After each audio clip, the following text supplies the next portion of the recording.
Pensaba yo un poco en las iglesias y las dificultades que tenemos en congregarnos. Y bueno, hasta como iglesias tenemos que aprender muchas cosas. Podemos tener reuniones hasta sin estar reunidos. Pero bueno, la tecnología nos ayuda un poco. Pero podemos tener, hoy las iglesias se han dedicado o le han puesto mucho énfasis a los tiempos de adoración, etcétera, ¿no? Hacen algo muy espectacular de la presentación y la liturgia y todo esto.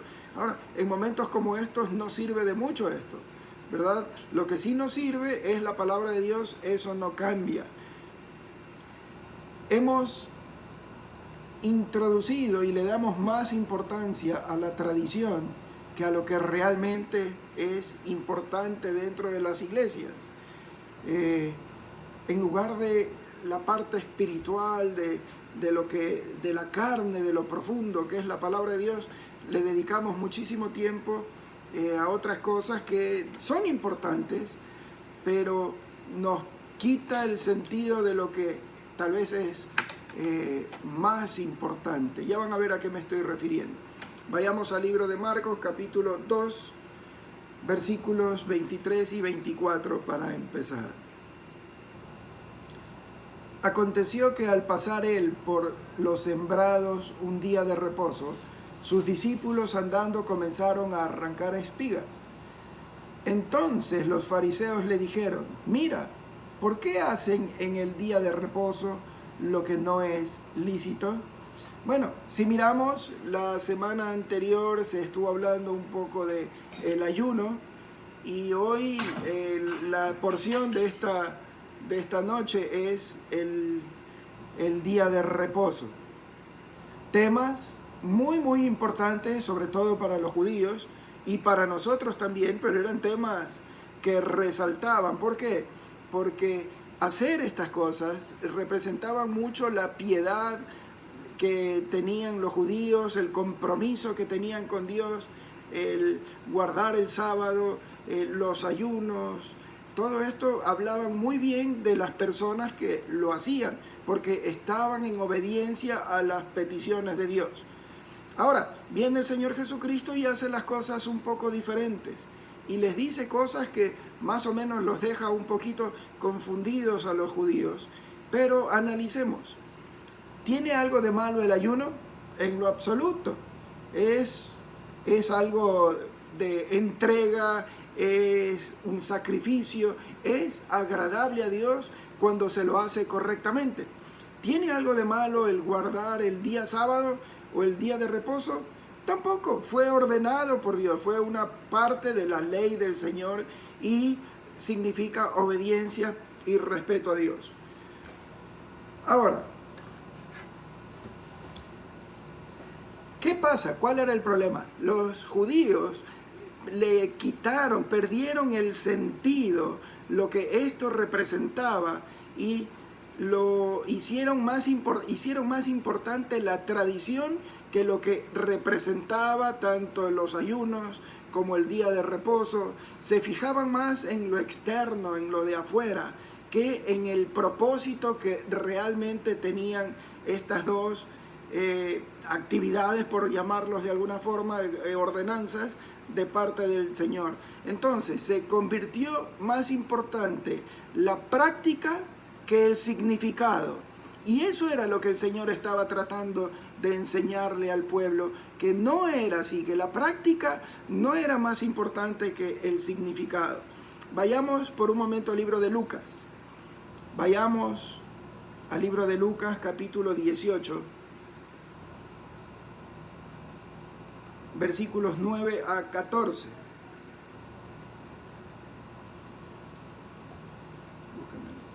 Lucas 18 del 9 al 14 dice así: a unos que confiaban en sí mismos como justos y menospreciaban a los otros, dijo también esta parábola. Dos hombres subieron al templo a orar.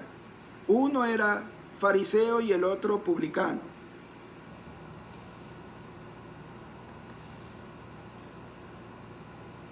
El fariseo, puesto en pie, oraba consigo mismo de esta manera: Dios, te doy gracias porque no soy como los otros hombres, ladrones, injustos, adúlteros o aún como este publicano.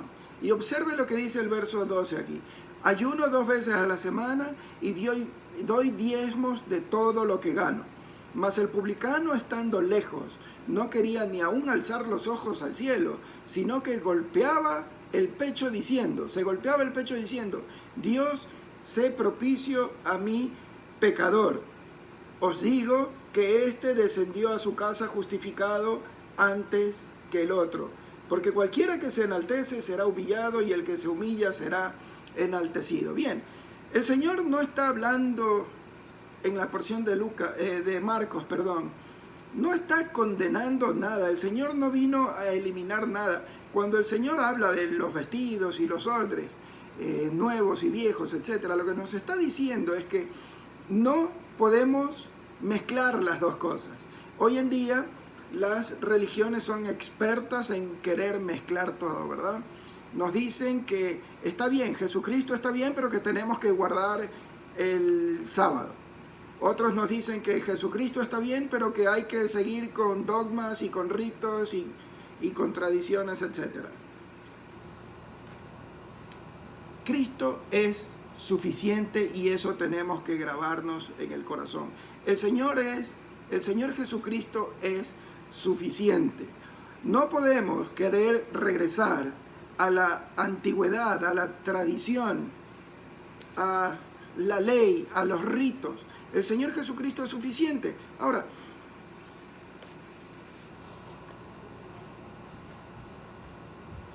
tenemos que tener en cuenta algo. Si usted es de las personas que ayuna, que guarda algún día, bueno, está bien. En lo personal he tenido ayunos, pero no creamos que porque hacemos un ayuno vamos a ser más santos, tampoco, ¿verdad? Si usted ayuna, bueno, yo lo felicito, está bien, es bíblico, se lo puede hacer. Y hay personas también que tienen y separan un día para el Señor. Por ejemplo, como ya no estamos bajo la ley, entonces el día sábado ya no, pero el domingo es el día del Señor. Permítame decirle que yo respeto mucho lo que muchas personas dicen, pero el día del Señor son todos los días, ¿verdad? No solo un día. Ahora, si hay alguien que quiere dedicarle un día totalmente y en exclusividad para el Señor, perfecto, no hay ningún problema, pero no nos cerremos, no nos pongamos a que este día o el sábado o el domingo es el día del Señor. No, todos los días son del Señor, pero si alguien quiere, repito, tener un día especial con el Señor, está bien, hágalo, pero no crea que porque tiene un día separado o porque está en ayuno, eso lo convierte en un ser más espiritual. No, si lo hacemos, hagámoslo para el Señor, y que tenga el verdadero propósito, el verdadero sentido que tenían, y no solamente que otros nos vean o alguna cosa así. Por ejemplo, voy a poner un ejemplo a ver si me puedo explicar un poquito mejor. Si usted dice, quiero orar, y propone en su corazón, voy a ir al templo todos los días a orar, perfecto, ¿qué hay de malo en eso? ¿Hay algo de malo en ir a orar en el templo todos los días? Lindo. Pero no crea que porque va a ir al templo a orar todos los días va a ser más santo o va a ser más espiritual que una persona que está orando todos los días en su casa. Si lo quiere hacer, está bien, hágalo. Es su relación con Dios, es su comunión con Dios. Dios no se va a enojar, lo puede hacer si el propósito es la oración y una entrega profunda con el Señor. Pero si va a ir a la iglesia solamente para que otros lo vean, entonces eso no sirve de nada. Entonces, no nos va a hacer ni más santos ni menos santos el que guardo un día para el Señor, o decirle a las personas, estoy ayunando tantos días, etcétera, por eso yo no, eso no es así. Si lo hacemos, si estamos en alguna ocasión en ayuno, que significa afligir nuestro cuerpo, buscar a Dios con prácticamente desesperación, bueno, hágalo. Y si lo hace con alguien más, pero que sea para el Señor y para que nadie más se entere o esté hablando no quitemos el sentido, sino que vayamos a lo que realmente es una entrega total al Señor. Ahora, si hablamos por otro lado de llenura espiritual, no creamos que estas cosas nos hacen estar llenos del Espíritu Santo tampoco. La Biblia es clara. Pablo le dice a los Efesios, vayan al libro de Efesios, capítulo 5. Efesios, capítulo 5, versos 18, 19 y 20. Dice la Biblia así: no os embriaguéis con vino en lo cual hay disolución. Antes bien, sed llenos del Espíritu Santo. Pablo da una orden. No os embriaguéis con vino, eso no sirve para nada. Antes bien, sed llenos del Espíritu Santo. Verso 19. Y aquí viene la forma como podemos ser llenos del Espíritu Santo. Hablando entre vosotros con salmos, con himnos, cánticos espirituales. Segundo, cantando y alabando al Señor en vuestros corazones. Tercero, dando siempre gracias por todo al Dios y Padre en el nombre de nuestro Señor Jesucristo. La palabra de Dios, la oración, la verdadera adoración a Dios es lo que nos va a llenar del Espíritu Santo para poder estar en más comunión con el Señor. Y el Señor se refería a eso. Es mejor la práctica que la costumbre. Es mejor lo que quería decir que la simple costumbre que tenían los judíos para ser bien vistos y para hacer alarde de lo que hacían. Entonces, si vamos a dedicar tiempo, oración, ayunos, etcétera, que sea el verdadero sentir, que sea una comunión y entrega a Dios completa. Avancemos, versos 25 a 28. El Señor va aquí a poner en orden, va a ordenar las prioridades. Pero Él les dijo: ¿nunca leísteis lo que hizo David cuando tuvo necesidad y sintió hambre? Y los que con él estaban, ¿cómo entró en la casa de Dios, siendo Abiatar sumo sacerdote, y comió los panes de la proposición, de los cuales no es lícito comer sino a los sacerdotes, y aún dio a los que estaban con él? También les dijo: el día de reposo fue hecho por causa del hombre, y no el hombre por causa del día de reposo. Por tanto, el Hijo del Hombre es Señor aún del día de reposo. El Señor está poniendo las cosas en orden. Le estaba dando más importancia a lo que realmente era importante y dándole menos importancia a lo que no era importante. A ver, estamos hablando de los panes de la proposición. El Señor en ningún momento estaba desmereciendo esto, pero le estaba dando la importancia a lo que realmente tenía que resaltar. Versículos 28 y 29. Está hablando de que el Señor es Señor del día de reposo, poniendo a Cristo por encima de cualquier cosa. Más importante que el día de reposo es el Señor Jesucristo. Los judíos estaban mirando las cosas al revés.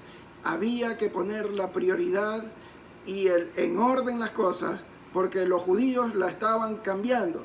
Estaban dando mucha importancia a lo que era secundario y habían hecho secundario a lo que realmente era importante. Vamos al capítulo 3, versos 1 y 2. Otra vez entró Jesús en la sinagoga, y había allí un hombre que tenía seca una mano, y se le acercaban para ver si en el día de reposo le sanaría, a fin de poder acusarle. Bien, aquí entramos en un tema de legalismo. Nuevamente, la parte importante era hecha a un lado y la parte secundaria era lo más importante para los judíos. Ahora, si pensamos, y ya tal vez estamos pensando, estos judíos, ¿cómo eran así? Nosotros somos muy parecidos y vamos a poner algunos ejemplos a ver si es que nos identificamos un poco. ¿Y sabe qué? Y muchas veces estas cosas caemos en legalismo, ni siquiera por doctrinas, sino por prácticas.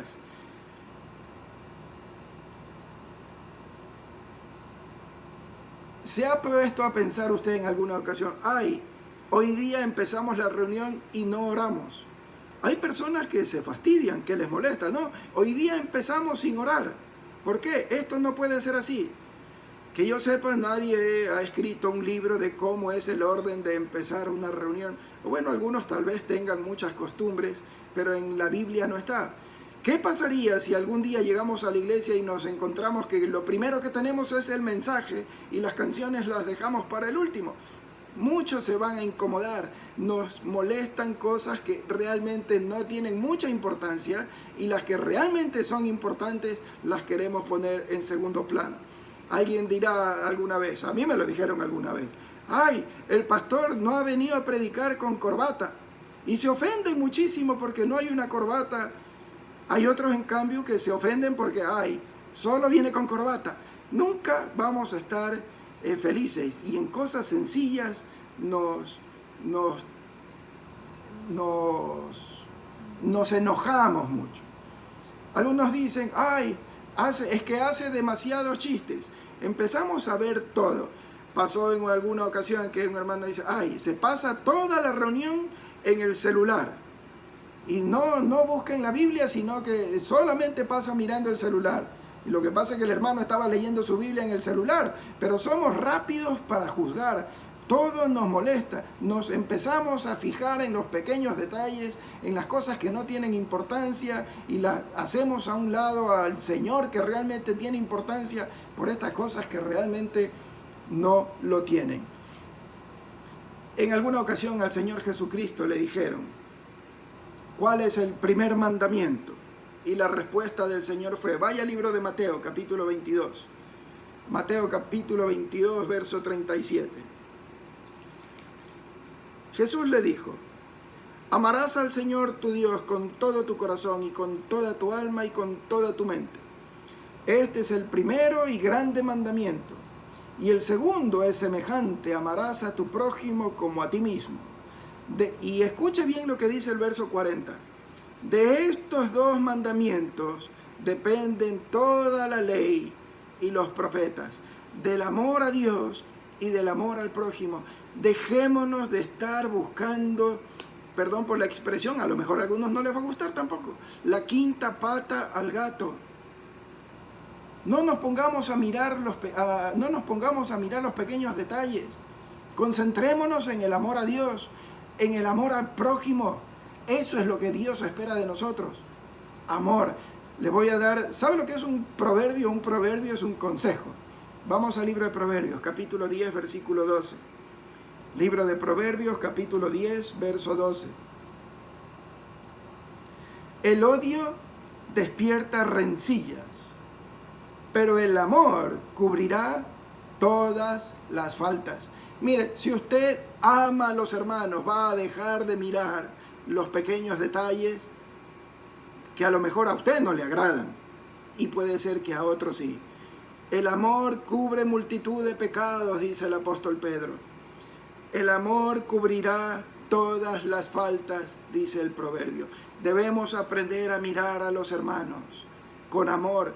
Eso es lo que el Señor espera de nosotros. Amor. La historia nos habla de un hombre que tenía la mano seca.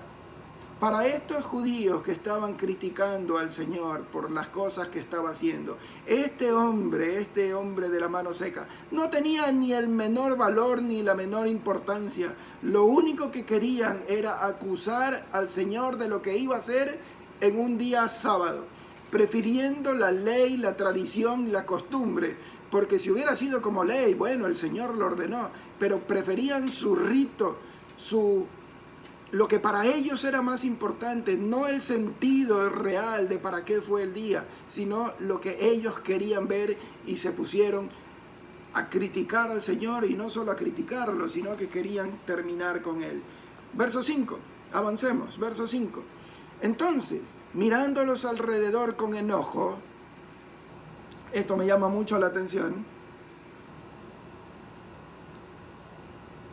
Me salté el verso 3 y 4, regresemos a leer el 3 y 4. Entonces dijo al hombre que tenía la mano seca, levántate, ponte en medio, y les dijo, ¿es lícito en los días de reposo hacer el bien o el mal, salvar la vida o quitarla? pero ellos callaban. Ahora sí, entonces, mirándolos alrededor con enojo, entristecido por la dureza del corazón, dijo al hombre: extiende tu mano. Y él la extendió, y la mano fue restaurada sana. Y salidos los fariseos, tomaron consejo con los herodianos contra él para destruirle. Ese era el propósito. Querían destruir al Señor. Más importante era el rito, la religión, sus costumbres, que el Señor mismo. Cuidado. Siempre el Señor tiene que ser primero en lugar de cualquier cosa. Todo lo demás puede esperar, pero el Señor es primero siempre. Ni siquiera la familia puede ir antes que el Señor. Siempre el Señor va a tener que ocupar el primer lugar. El Señor no estaba haciendo absolutamente nada de malo. Tenía el poder para ayudar a una persona que estaba con dificultad, y Él lo iba a hacer. No lo iba a dejar de hacer simplemente por agradar a estos judíos falsos y sin amor. Y esa es una lección que nosotros debemos aprender. No hay que hacer las cosas simplemente por agradar al resto, sino por amor al Señor. Vamos a poner un ejemplo. Hace un rato hablamos de algunas personas que creen que hay que guardar, que el Señor Jesucristo está bien, pero que hay que guardar el día sábado. Hay otras personas que dicen que no hay que ponerse sangre. ¿Ustedes creen que al Señor le va a disgustar que un niño que necesita ponerse sangre no se la pongan y que lo dejen morir? ¿Al Señor le va a agradar eso? Yo creo que no. Yo creo que el Señor no se va a disgustar si a un niño que necesita sangre le ponen sangre y ese niño puede seguir viviendo. Yo creo que el Señor va a estar feliz ahí. No podemos, por una doctrina de transición de la ley a la gracia, ser más importante que el amor que debe haber entre hermanos. Debemos mirar al resto como nos gustaría que nos miren a nosotros. Para el Señor, las personas son más importantes que los ritos, que las tradiciones. Ahora, tenemos que coger con pinzas el siguiente tema del que vamos a hablar. Tenemos que mirar con madurez. No podemos rechazar a las personas por las cosas que hacen. Somos especialistas en estar mirando qué hace el resto. Y no podemos nosotros rechazar a las personas por tal vez andar en un pecado. Y les dije, déjeme coger con pinzas esto. ¿Por qué? Pueden ser personas nuevas. Pueden ser personas inmaduras en la parte espiritual.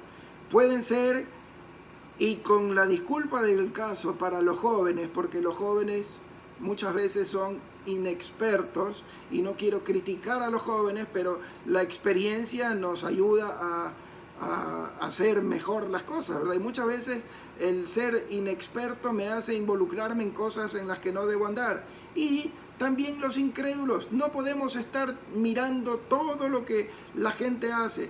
Debemos aprender a llevar las cargas de ellos también. Vamos al libro de Romanos, capítulo 15, versículo 1. Romanos 15, 1.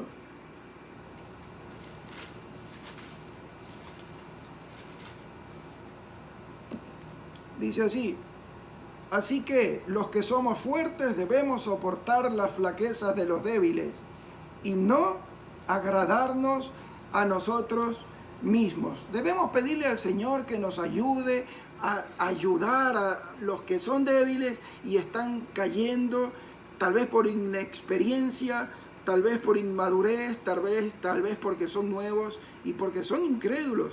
Debemos ser pacientes. Ahora, si vemos por lo contrario, si vemos a un hermano grande, mucho tiempo en el Señor, que está pecando, etc., bueno, entonces ahí sí hay que tener muchísimo cuidado. Pero debemos aprender a identificar esto. No nos podemos convertir en legalistas y estar mirando todo lo que los demás hacen, como los judíos estaban haciendo, y hasta criticaban lo que estaba bien, solo por andar criticando.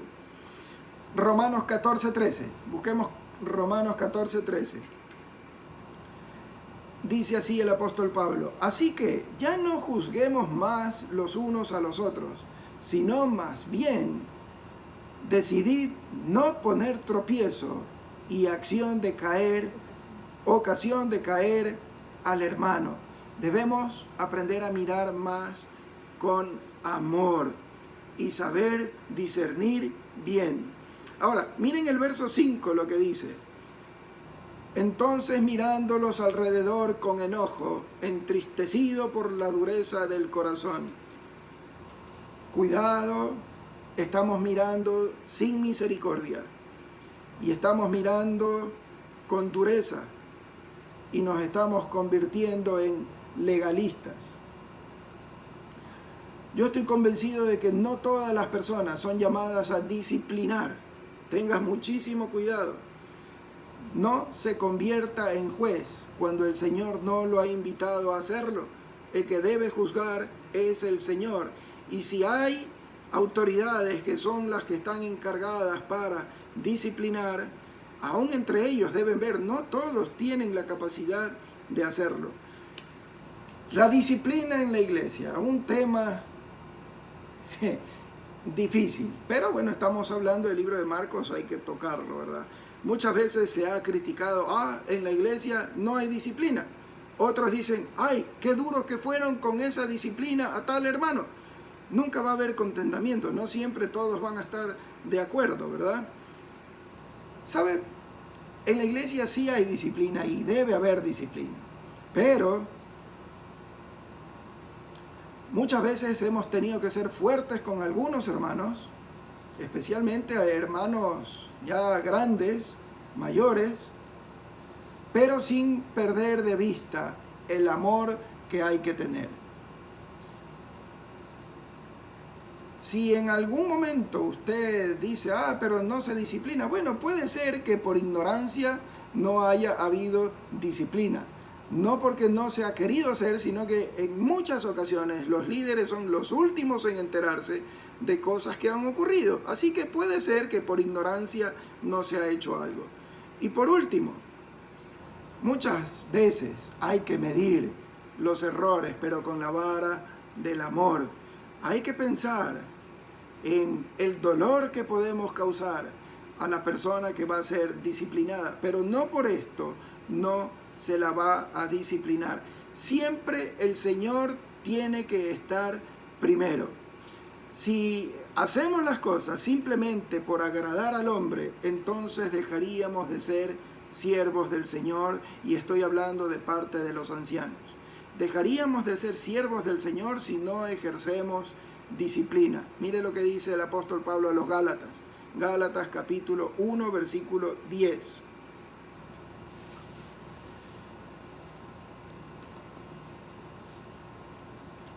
Pues, ¿busco ahora el favor de los hombres o el de Dios? ¿O trato de agradar a los hombres? Pues si todavía agradara a los hombres, no sería siervo de Cristo. ¿Sabe? Y lo debo decir con tristeza. En ocasiones se ha puesto disciplina y hay personas que se han retirado de la iglesia. Y eso duele. Pero siempre el Señor tiene que ser primero, a pesar del costo. Si hay que hacerlo, hay que hacerlo. Como lo hemos dicho, con muchísimo amor, pero habrá que hacerlo. Pero como dije hace un momento, no estamos llamados a estar con un látigo mirando quién se está portando mal para enseguida caer con la vara, con el látigo. Siempre hay que pensar en nosotros mismos antes de querer hacer algo así, ¿verdad? El día de mañana nos puede pasar a nosotros y vamos a ser severamente juzgados porque así lo dice la palabra. Pero ¿sabe qué? Tampoco somos llamados a ser jueces de los demás. En la iglesia hay liderazgo y los líderes son los encargados a ejercer la disciplina, pero aún ellos se pueden equivocar. Pero ¿sabe qué? ¿Sabe quién no se va a equivocar nunca? Es Dios. La iglesia le pertenece al Señor.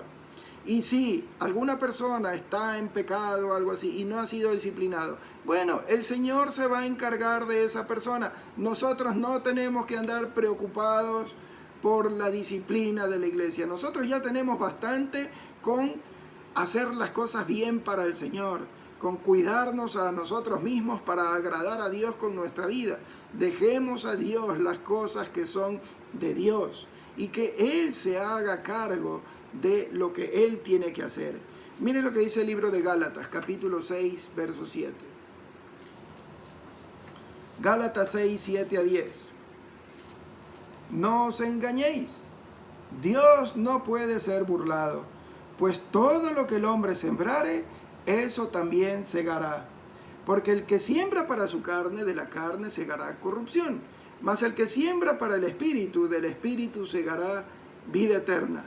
No nos cansemos pues de hacer el bien, porque a su tiempo segaremos y no desmayamos. Así que, según tengamos oportunidad, hagamos bien a todos, y mayormente a los de la familia de la fe. Ya voy a terminar. Miren, yo puedo resaltar una cosa en medio de esta pandemia. Ya los días van pasando, hasta el tema ya está siendo distinto, ¿no? Pero como estamos viviendo en estos tiempos de pandemia, hay que hablar de ello.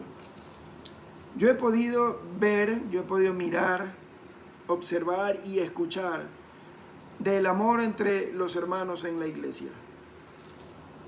Muchos preocupados los unos por los otros, recibiendo llamadas y comentarios, y para eso sirve mucho la tecnología, los chats de personas que han estado enfermas, y la iglesia se ha volcado a orar por esas personas enfermas. Alguna persona que ha tenido la necesidad de algún medicamento y la iglesia se volcó para ir a buscar ese medicamento para hacerle llegar a tal persona. Y sabemos que hay personas que se han quedado sin trabajo y familias que están ayudando a esa familia de las personas que se han quedado sin trabajo. Eso es lo que debemos hacer. En eso es lo que debemos animarnos. Debemos estar pensados y concentrados en adorar a nuestro Dios y en amarnos unos a otros y en ayudarnos y ver cómo nos empujamos todos para llegar a esa unidad y a ese amor a Cristo. Y no debemos estar mirando lo que a mí no me agrada. Hay personas para eso, y sobre todo el Señor se encarga de disciplinar y de corregir su iglesia. No debemos estar nosotros preocupados por eso. Miren lo que dice el Señor. Juan capítulo 13, versos 34 y 35. Juan 13, 34 y 35.